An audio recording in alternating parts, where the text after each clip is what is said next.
Hey everybody, today I'm going to show you tips and tricks on panning, how to do it and be a little more successful. Maybe you'll learn something. Right now, I want to go over a few basics with you. Right off the bat, when I'm out in the field, first thing I do is I classify my material through a 1/4 inch mesh from my shovel, right into the 1/4 inch mesh, right into my pan. And the reason for that is I want to classify my material so that the material is as equal as possible, because the gold is always heavier than just about everything in your pan. So if it's all the same size, it's going to settle quicker. If it's not the same size, and both of these are the same weight but different sizes, the gold is going to hang out with these pieces. So it's really important to get good classification when you're working with any of your equipment, your panning, sluicing, any of that business. The more you classify, the better. So a couple of things here is I have several different types of pans. I've got green pans and blue pans and black pans. And what I suggest you do is you experiment with the different types of pans until you get comfortable with the pan that you really like and the color.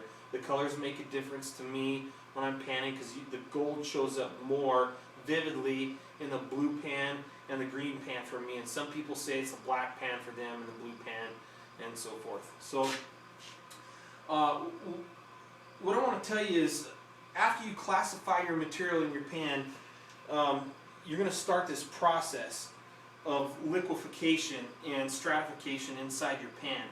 And when you do that, I've got these diagrams right here. And this is pretty much right when you start off panning. You're going to have your water in your pan, and your pan's going to be underwater also. But all your material is going to be interlaced with one another. The gold's going to be all over the place. Black sand's going to be all over the place. And once you start your stratification process, which is vigorously shaking your gold pan back and forth until the blonde sand starts to rise and the black sand and the gold start to settle in the bottom of your pan. This is really important. This is what you're trying to achieve. You're trying to get all that gold to the very bottom of your pan by liquefying it. So this is what it should like. This is a drastic example, but this is pretty a good representation of what I'm talking about. Most of your blonde sand should be at the very top, and your black sand and your gold should be at the very, very bottom. And that's what they call stratification. And this is what stratification is going to look like in your pan once it's all done. It'll have a little variance in there. You'll have very minute specks of gold all the way through this. So when I'm panning, for an example, when I'm starting out to liquefy the material, I just vigorously shake it back and forth, front and back, side to side, and I agitate the material in circular motions. And what's happening is the liquid's moving all the way through that material from top to bottom, and it's helping that gold settle right down to the bottom. Now, for demonstration purposes, I put little BBs in these pans, but you could use little pickers, gold nuggets, things like that. Now, once I get my material stratified, you'll see that the black sand is all at the bottom, and there's gold down there. So what I do is I stratify the material even more into the corner, this edge down here on the bottom, and I'll shake it back and forth.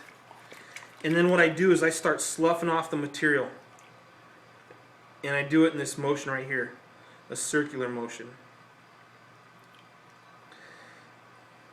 And you'll notice, you'll start seeing some black sand up here. Once you start seeing that black sand, you want to stratify your material again, because you don't want any gold and black sand leaving your pan. I'm going a little fast with this. I'm being a little sloppy for demonstration purposes. You're going to want to go slow when you're out in the field working, and you're going to want to pan into something just in case you have gold in there and you don't want to lose it. So I'm sloughing off this material, and you're seeing the black sand in there coming back. So I'm going to do this again, then I'm going to go to a smaller chunk of material here.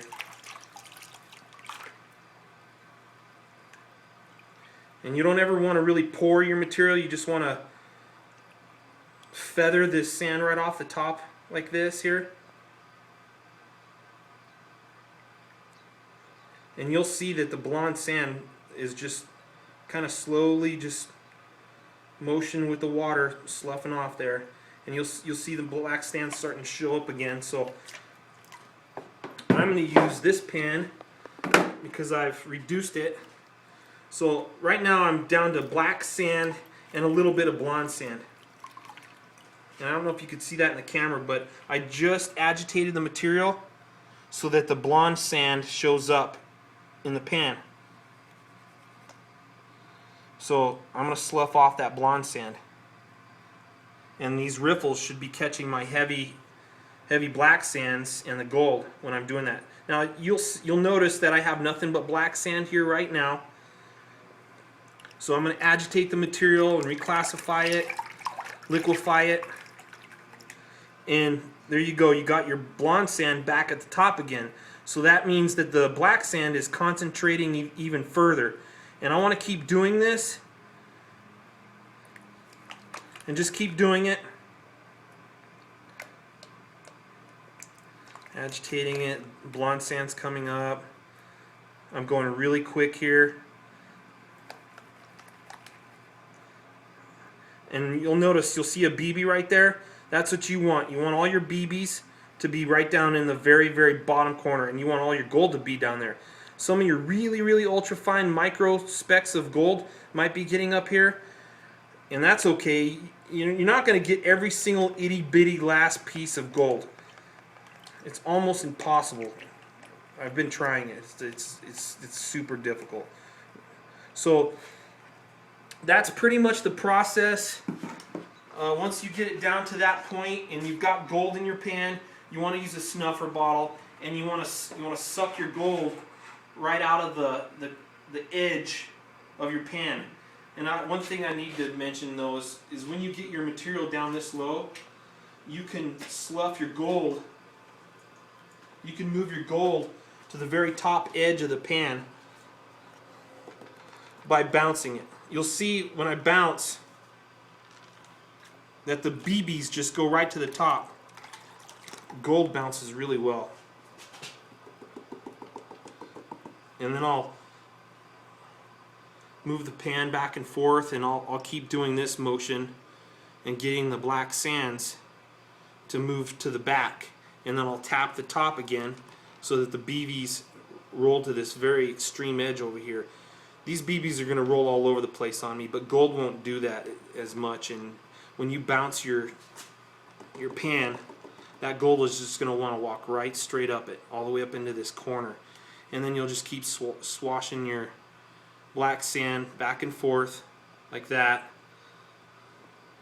Hopefully you could see that in this film video. So there you have it. Those are my tips and tricks on the way I pan out in the field. It goes pretty quick, but I'm still really cautious about the way I do it, especially when I'm sampling. Sampling is very, very important to me, and I take my time because I want to make sure that I do a good sample and I write down everything. And that's it. Subscribe to my videos. I'm going to have an email and web link up before too long, so you could email me through this video. My email address is on there. I do skills training out in the field and help people, and I communicate with you on Skype and things like that. So go ahead and get back to me and let me know what you think, and subscribe to my videos. Thank you.